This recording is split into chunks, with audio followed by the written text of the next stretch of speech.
जय श्री कृष्ण मित्रों। श्री कृष्ण कहते हैं कि धैर्य एक ऐसा शब्द है जो दिखने में छोटा है परंतु जीवन को बदलने की ताकत रखता है। जीवन एक ऐसा रथ है जो संघर्ष, प्रेम, आशा और प्रतीक्षा के पहियों पर चलता है। हम सब की यात्रा अलग है, मंजिलें भिन्न है, पर एक बात समान है। हर किसी को धैर्य की परीक्षा से गुजरना पड़ता है। जब जीवन कठिन हो जाए, जब प्रतीक्षा लंबी हो जाए, जब दुख गहराने लगे और उम्मीदें टूटने लगे, उस समय जो टिक जाए, जो मुस्कुरा दे, वही सच्चा धैर्यवान होता है और वही जीवन में वो सब पाता है जो ईश्वर ने उसके भाग्य में लिखा है। आज मैं आपसे एक ऐसी यात्रा पर चलने को कहता हूँ जो आपको अपने मन के डर से बाहर निकालकर ईश्वर की योजना पर पूर्ण विश्वास करने की ओर ले जाएगी। आइए इस जीवन की गहराइयों को साथ मिलकर समझें। तो दोस्तों, अभी तक आपने चैनल को सब्सक्राइब नहीं किया हो तो अवश्य कर लें, जिससे कि वीडियो का नोटिफिकेशन आपके पास सबसे पहले पहुंचे। और यदि वीडियो तुम्हारे जीवन में कुछ भी चेंज करता है या परिवर्तन लाता है तो मुझे बहुत खुशी होगी कि मेरा प्रयास सार्थक हुआ। और वीडियो अच्छा लगे तो लाइक और शेयर ज़रूर करें और कमेंट में जय श्री कृष्णा लिखकर अपनी भक्ति को व्यक्त करें। भगवान श्री कृष्ण कहते हैं कि बहुत बार हम सोचते हैं कि जो हम चाहते हैं वो सबसे अच्छा है, परंतु सत्य ये है कि ईश्वर जो हमें देते हैं वही सबसे उत्तम होता है। आपने कभी देखा है, खेत में बीज बोने के बाद किसान तुरंत फल की अपेक्षा नहीं करता, वो धैर्य रखता है। वो जानता है कि समय लगेगा, बीज को फूटना है, अंकुरित होना है, हवा, पानी, धूप सहनी है, तब जाकर वो फल देगा। हमारा जीवन भी ऐसा ही है। हम मेहनत करते हैं, प्रार्थना करते हैं, पर जब फल नहीं आता तो हम ईश्वर से सवाल करने लगते हैं। लेकिन कभी आपने ये सोचा कि ईश्वर आपकी मेहनत का फल कब, कैसे और कितना दे? इसका समय और मात्रा वही तय करे तो बेहतर है। धैर्य रखना मतलब केवल चुपचाप सब सह लेना नहीं होता। ये कोई कमजोरी नहीं है। धैर्य एक शक्ति है, एक तपस्या है, एक साधना है जो इंसान को ईश्वर के और करीब लाती है। जब जीवन में सब कुछ उलझता चला जाए, तब जो शांत रहकर कर्म करते हुए मुस्कुराता है वही सच्चा धैर्यवान होता है। धैर्य का अर्थ है अपने कर्म पर अटूट विश्वास रखना, ईश्वर की मर्जी को निम्रता से स्वीकार करना और ये जानना कि जो मुझे चाहिए वो नहीं, बल्कि जो मेरे लिए सही है वही ईश्वर देंगे।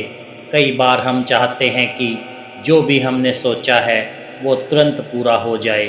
हम किसी परीक्षा के लिए मेहनत करते हैं, किसी नौकरी की आशा रखते हैं, किसी रिश्ते को बचाने की पूरी कोशिश करते हैं, फिर भी सब हाथ से फिसल जाता है। उस पल हम सोचते हैं, भगवान ने ऐसा क्यों किया? पर क्या आपने कभी पीछे मुड़कर देखा है? वही परीक्षा जो छूटी, वही नौकरी जो नहीं मिली, वही रिश्ता जो टूटा, वो सब दरअसल आपको किसी और बड़ी भलाई की ओर ले जा रहा था। ईश्वर कभी ऐसा कुछ नहीं छीनते जो आपके भाग्य से बेहतर हो। वो आपको उस चीज़ से भी बचा लेते हैं जो शायद आपको नुकसान पहुंचा सकती थी, पर उस वक्त हमें वो समझ नहीं आता। इसलिए जब कुछ खो जाए, टूट जाए या छूट जाए, धैर्य रखिए, क्योंकि ईश्वर उस समय आपके लिए कुछ बेहतर लिख रहे होते हैं। वे आपको तैयार कर रहे होते हैं किसी बड़ी कृपा के लिए। और जब वो कृपा बरसती है तब हम समझते हैं शुक्र है वो नहीं मिला, नहीं तो ये कैसे मिलता। ईश्वर की योजना हमसे बहुत सुंदर होती है, पर हमें उसे देखने के लिए थोड़ा इंतज़ार करना होता है। इस इंतज़ार का नाम है धैर्य। याद रखिए, धैर्य रखने वाला कभी खाली नहीं लौटता। ईश्वर देर से देते हैं, पर जब देते हैं तो आपकी सोच से भी ज़्यादा अच्छा देते हैं। बस कर्म करते रहिए और विश्वास रखिए, जो जा रहा है वो बोझ था और जो आने वाला है वो वरदान है। धैर्य ही वो दीपक है जो अंधकार में भी उम्मीद की रोशनी देता है।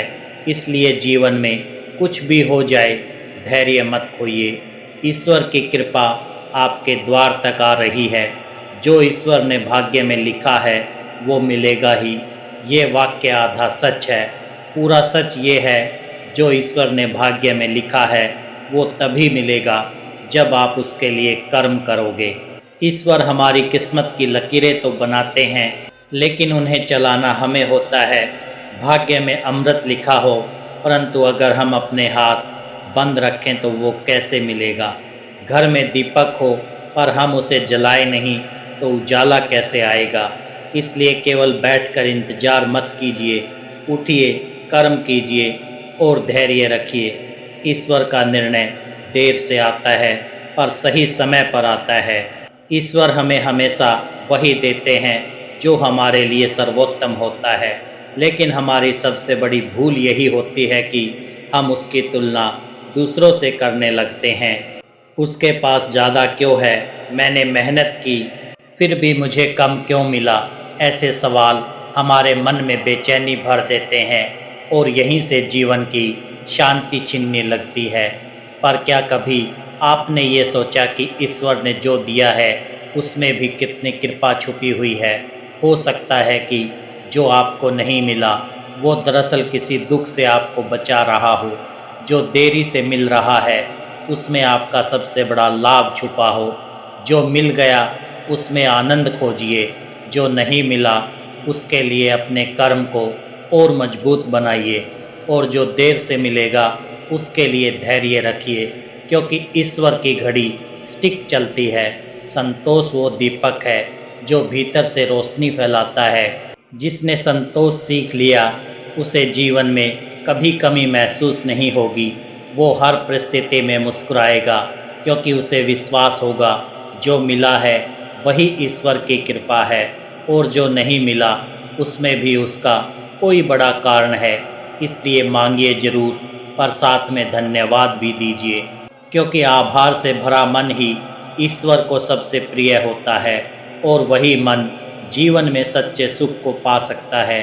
संतोष रखिए और ईश्वर पर पूर्ण विश्वास कीजिए। सुख आपके भीतर है। भगवान श्री कृष्ण कहते हैं कि अगर जीवन में दुख ना हो तो, रुकावटें ना हो तो हम कभी जीवन को गहराई से समझ ही नहीं पाएंगे। ईश्वर हमें गिराते हैं, लेकिन इसलिए नहीं कि हम कमज़ोर हैं, बल्कि इसलिए कि हमें ये सिखा सकें कि हम कितनी ऊंचाई तक उठ सकते हैं। जब जीवन बार बार ठहर जाए, जब मंजिल दूर तक ना दिखे, जब लोग छोड़ दें और रास्ते अकेले हो जाएं, तो घबराइए मत। बस इतना सोचिए, ईश्वर मुझे किसी बहुत बड़ी जिम्मेदारी के लिए तैयार कर रहे हैं। मुझे और मजबूत बनाया जा रहा है।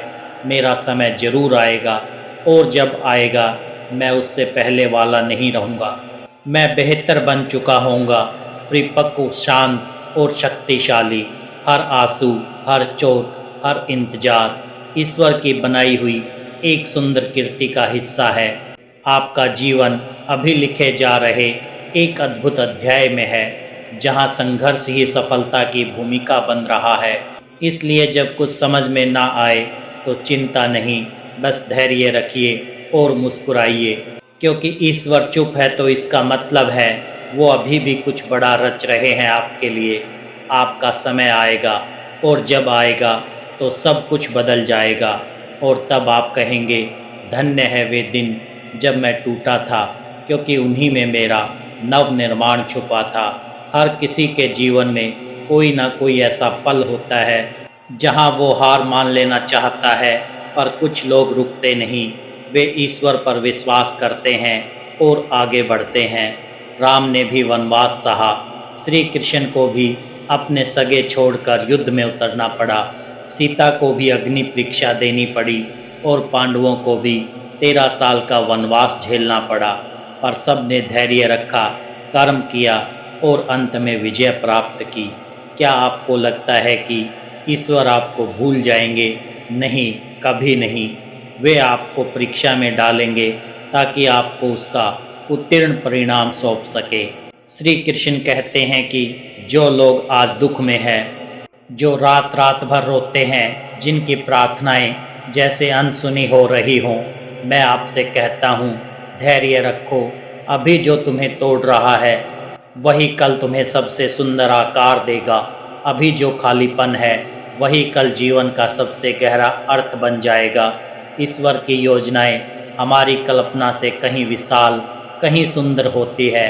आज तुम सोचते हो कब खत्म होगा ये दर्द, क्या मेरी सुनवाई नहीं होगी, पर कल जब सब कुछ ठीक होगा, जब वही टूटी हुई राहें तुम्हें मंजिल पर पहुंचा देंगी, तब तुम रोते हुए नहीं, मुस्कुराते हुए कहोगे, धन्य है वो दिन जब मैं टूटा था, क्योंकि उसी टूटन में मेरा नया निर्माण छुपा था। याद रखो, ईश्वर तब सबसे ज़्यादा काम कर रहे होते हैं जब वे बाहर से एकदम चुप लगते हैं। वे तुम्हारी आत्मा को गढ़ रहे होते हैं, तुम्हारी राहों को साफ कर रहे होते हैं, क्योंकि उनका समय सटीक होता है और उनका निर्णय पूर्ण। इसलिए आज अगर तुम तड़फ रहे हो तो बस इतना जान लो, ये दर्द व्यर्थ नहीं जा रहा। ये तुम्हें उस स्थान तक ले जाएगा जहाँ से तुम्हें कभी गिराना नहीं पड़ेगा। धैर्य रखो, ईश्वर अभी भी तुम्हारी कहानी लिख रहे हैं और अंत अद्भुत होगा। विश्वास रखो, ये रात गुजर जाएगी और सूरज तुम्हारे लिए उगेगा। भगवान श्री कृष्ण कहते हैं कि जीवन में 3 चीज़ें कभी ना छोड़ें। कर्म बिना थके करते रहो, धैर्य, समय पर फल जरूर मिलेगा, और विश्वास, ईश्वर तुम्हारे साथ है। अगर ये तीनों हैं तो आप जीवन में वो सब प्राप्त कर सकते हैं जो आपके भाग्य में लिखा है, और उससे भी बढ़कर। ईश्वर समय लेते हैं, लेकिन वो कभी किसी को खाली हाथ नहीं लौटाते। वो परीक्षा लेते हैं ताकि परिणाम की कीमत समझ सको। अब मैं आपसे केवल एक आग्रह करता हूँ, जब जीवन आपको हिलाने लगे, जब मन बेचैन हो, जब प्रश्नों के उत्तर ना मिलें, तब एक पल शांत होकर बस इतना कहिए, हे प्रभु, मुझे समझ नहीं आ रहा कि आप क्या कर रहे हैं, पर मुझे आप पर विश्वास है। जो भी करिए मेरे लिए भले के लिए करिए, मैं धैर्य रखूँगा। यही मंत्र आपकी आत्मा को शांति देगा। ईश्वर आपको वैसा नहीं बनाते जैसा आप बनना चाहते हैं, वे आपको वैसा बनाते हैं जैसा आप बनने के योग्य हैं। हम अक्सर अपने जीवन की योजनाएं बनाते हैं, इच्छाएं पालते हैं और उनसे जुड़ जाते हैं, पर जब चीज़ें हमारे अनुसार नहीं होती तब हमें लगता है कि कुछ गलत हो रहा है, जबकि सच्चाई ये है, ईश्वर की योजना हमारी योजना से कहीं श्रेष्ठ होती है। जब जीवन में सब कुछ बिखरता है तो समझिए ईश्वर पुनर्निर्माण कर रहे हैं। वो आपको गिरा नहीं रहे, बल्कि आपको गहराई से गढ़ रहे हैं, ताकि आप उस स्थान तक पहुंच सकें जहां केवल महान आत्माएं पहुंचती हैं। धैर्य रखो, कर्म करो और भगवान की योजनाओं पर पूर्ण विश्वास रखो। आपका समय आएगा, और जब वो आएगा तो इतना सुंदर होगा कि आप आज के सारे आंसू, सारी तकलीफ़ें भूल जाओगे। धैर्य कोई कमजोरी नहीं, ये एक दिव्य शक्ति है जो आत्मा को ईश्वर के और करीब लाती है। जो व्यक्ति धैर्य रखता है, कर्म करता है और भीतर से शांत रहता है, वही अंततः वो पाता है जो उसके लिए सबसे सुंदर होता है। अपने जीवन को ईश्वर के चरणों में समर्पित कर दो, क्योंकि वही देते हैं, और जो देते हैं उसमें हमेशा कोई ना कोई अदृश्य भलाई छिपी होती है। विश्वास रखो, ईश्वर तुम्हें वहाँ ले जा रहे हैं जहाँ तुम्हारा भाग्य तुम्हारा इंतज़ार कर रहा है। तो दोस्तों, मैं दिल से आशा करता हूँ कि ये वीडियो आपको अच्छा लगा होगा। यदि पसंद आया हो तो अपने दोस्तों और परिवार में शेयर करें, और चैनल को सब्सक्राइब करें, और कमेंट में जय श्री कृष्णा लिखकर अपनी भक्ति को व्यक्त करें।